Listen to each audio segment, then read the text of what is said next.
தஞ்சை மாவட்டம் கும்பகோணம் அருகே வீட்டில் கோழி அடைந்ததால் முதியவர் அடித்து கொலை செய்யப்பட்ட சம்பவம் அதிர்ச்சியை ஏற்படுத்தியுள்ளது. தஞ்சாவூர் மாவட்டம் கும்பகோணம் அருகே தேனாம்படுகை பகுதியைச் சேர்ந்தவர் முருகையன்.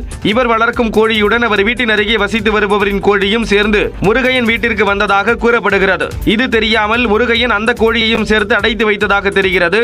இந்நிலையில் முதியவர் முருகையனிடம் அவரது வீட்டின் அருகே உள்ள மூவர் கோழியை ஏன் அடைத்து வைத்துள்ளீர்கள் என கேட்டு வாக்குவாதம் செய்து அவரை தாக்கியதாக கூறப்படுகிறது. இதில் முருகையன் மயக்கம் அடைந்து கீழே விழுந்துள்ளார். உடனடியாக அவரை அங்கிருந்தவர்கள் கும்பகோணம் அரசு மருத்துவமனைக்கு அழைத்துச் சென்றுள்ளனர். அங்கு அவரை பரிசோதனை செய்த மருத்துவர்கள் அவர் ஏற்கனவே இறந்துவிட்டதாக கூறியுள்ளனர். இதையடுத்து இந்த சம்பவம் குறித்து வழக்கு பதிவு செய்த பட்டீஸ்வரம் காவல் நிலையத்தினர் கொலை செய்து தப்பி ஓடிய மூவரையும் தேடி வருகின்றனர்.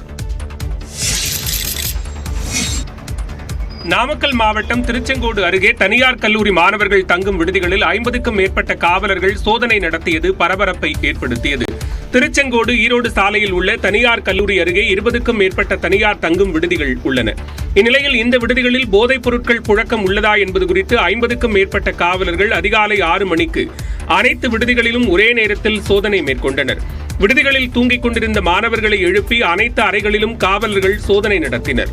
காவலர்கள் நடத்திய சோதனையில் போதைப் பொருட்கள் எதுவும் விடுதிகளில் சிக்காததால் அருகிலிருந்த தேநீர் கடைகளில் சோதனை மேற்கொண்டனர். கடைகளில் எவ்வித போதைப் பொருட்களும் சிக்காத நிலையில் சோதனையை முடித்துக் கொண்டு காவலர்கள் அங்கிருந்து புறப்பட்டனர். இதனிடையே போதைப் பொருட்கள் நடமாட்டத்தை ஒழிக்க பள்ளி கல்லூரி வளாகங்கள் அருகில் இதுபோன்ற சோதனை தொடர்ந்து நடத்தப்படும் என காவல்துறை தரப்பில் தெரிவிக்கப்பட்டது.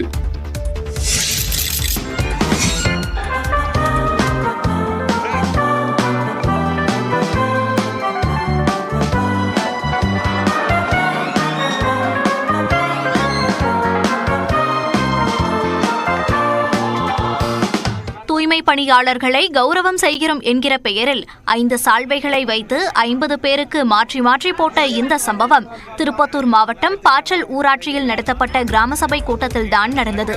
திருப்பத்தூர் மாவட்டம் ஜோலார்பேட்டையை அடுத்த பாச்சல் ஊராட்சியில் சனிக்கிழமை கிராம சபை கூட்டம் நடைபெற்றது.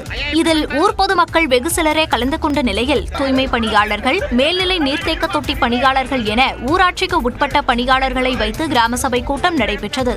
இதில் தூய்மை பணியாளர்கள் கௌரவிக்கிறோம் என்ற பெயரில் அவர்களுக்கு சால்வை அணிவிப்பதாக கூறி வெறும் 5 சால்வையை வைத்துக் கொண்டு 50 பேருக்கு மாறி மாறி போட்டுள்ளனர்.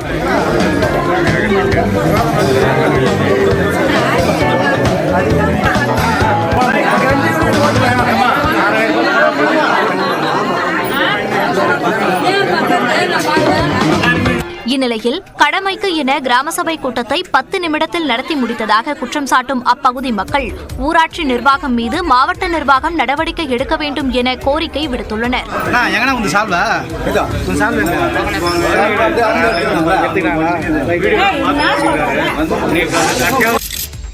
மேற்கு வங்க ஆளுநர் மாளிகையில் தனது மார்பளவு சிலையை ஆளுநர் ஆனந்தபோஸ் திறந்து வைத்ததாக சர்ச்சை எழுந்துள்ளது.